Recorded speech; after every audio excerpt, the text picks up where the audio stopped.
How many are on the ground from the UN, and are you planning to evacuate any of them? We have said that people can be evacuated. That process is going on at the time. And let me say that there are, of the international staff, there are fewer than 30 there. What do you think about Gaddafi's speech today? Please, please. I think anyone that is inciting populations against themselves, asking some people to attack other people, particularly if some of those are peaceful demonstrators, is a very dangerous thing and a very bad thing to happen. I think also I was quite concerned about threats of various kinds of retaliation that was in that speech, and frankly, I found it a huge concern and a very, very serious. Do you condemn it? Invocation of civil war by his son, that there might be a civil war breaking out. We have seen all those statements, and that's why we're so concerned. Mercenaries. Yeah. Does the UN know? Does the UN know if he's using mercenaries? If Gaddafi is? Let me just say on the question of mercenaries, members of our staff are concerned that they may be attacked. That was the Undersecretary General of the United Nations for Political Affairs, Lynn Pascoe, speaking there. Let's cross over to Al Jazeera's Scott Heidler to get the reaction out of the United Nations. Scott, it was the second meeting for the UN Security Council. What happened? Yeah, and the very first part of this second meeting, it's still actually going on right now. The Security Council is haggling, if you will, over the wording of a press statement that's going to come out once they finish the discussion about the wording of this statement. But Mr. Pascoe was part of the first part of this meeting, and he briefed the Security Council, and that's kind of what he's breaking down now that we were just watching. But a phrase that he said several times, and we really need to focus on that, is he's very concerned.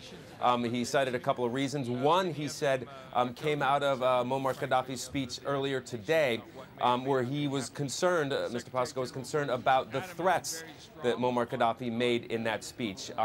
He also detailed that the witnesses that he spoke with, that he detailed to the Security Council, that they had seen aircraft and helicopters hovering over crowds, but he said that his sources, the information he got, didn't have them actually shooting into the crowd. But he said outside of that, that he's still very, very concerned about it. He said there are serious questions about humanitarian law, and that's one of his specialties, humanitarian law being broken in Libya, and the clampdown on these demonstrations across the country. So this is just after the briefing he gave the Security Council. Again, right now the Security Council is still in that meeting, and they're haggling over the wording of a statement that'll be coming out soon. We've been hearing from sources that there's some concern from certain countries, certain permanent 5 countries, so one of the 5 permanent members of the Security Council, about the wording within the statement, but we're hearing that that's being haggled over now. So hopefully in the coming hours we'll have a statement that'll come out and be read in front of the media in the coming hours.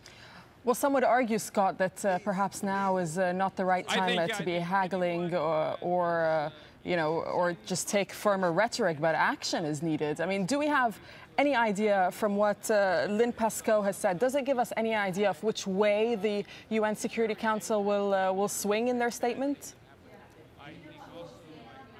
Yeah, no, it's going to be definitely strong condemnation, and we got some early draft wording of it. Strong condemnation, demanding that there be investigations into the violence in Libya. Kind of the things that we've been hearing, the rhetoric we've been hearing a lot of world leaders saying over the last couple of days.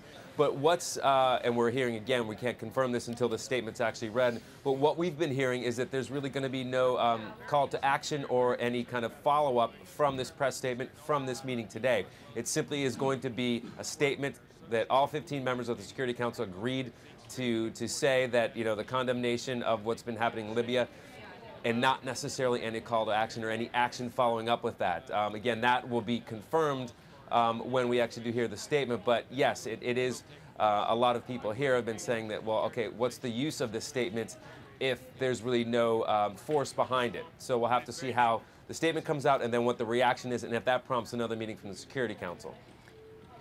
All right, Scott Heidler, we'll be talking to you as soon as that meeting ends there in the United Nations. But for now, we can go back to Felicity in London for more European reaction to the Libyan uprising. Felicity. All right, thanks very much indeed, Doreen. Outrage, of course, has now been expressed in the capitals of the world's most powerful countries, but not much, as we have seen, has been done in the way of concrete action. AlJazeera's Barnaby Phillips has been looking at why all those strong words are simply not translating into deeds. Another day of protests in London, but does Muammar Gaddafi hear what the world is saying? This is unacceptable. We need to see the violence stop. We are extremely concerned with events. This must stop immediately. Condemned very clearly the repression that is ongoing. To express our absolute condemnation. Condemn it utterly. And now America has joined the chorus. We have grave concerns about the Libyan response to these protesters.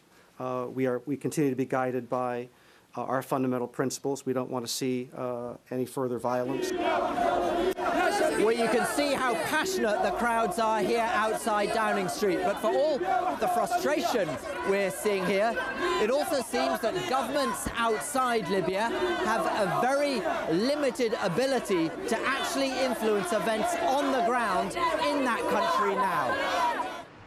Of course, oil and gas give Gaddafi leverage. But that's not the only reason foreign leaders struggle to put pressure on him. Gaddafi is and has always been a maverick. It's difficult to predict what he wants, how he's going to go about things. He's therefore very difficult to interact with, have a rapport with, even for his own people who live in fear of crossing him. And on the outside, the relationship is complicated by the fact that on the outside, people usually want something from him just as much as he may from them. The Arab League has banned Libya from its meetings, a gesture, but one unlikely to affect the situation on the ground. And then there's the African Union, which has said nothing.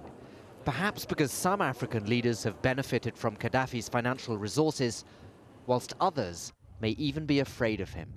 He's also explicitly, we know, funded at least 10 rebellions in Africa, including some extremely nasty people like Charles Taylor in Liberia, Foday Sankoh in Sierra Leone. And so other African leaders who've been on the receiving end of rebels supported by Gaddafi are very, very scared of him and wary of him. So he's the maverick who leads the outside world a merry dance. And now his people suffer the consequences. Barnaby Phillips, Al Jazeera, London. Yes, a look there at what some might describe as international inaction over the events in Libya. Back now to Doreen in Doha. All right, Felicity, thank you. Well, we can now get some reaction to Colonel Gaddafi's speech from inside Libya, in fact. And Khaled joins us on the line. He's speaking to us from the capital, Tripoli. Khaled, I'd like to get your take on what you thought of Gaddafi's speech. But first, where are you and what can you see happening? Currently, I'm in the streets of Tripoli. I've been around. Not much is going on at the moment. Things seem to have died down in certain sections. Other sections seem to be alive with pro-regime supporters, toting flags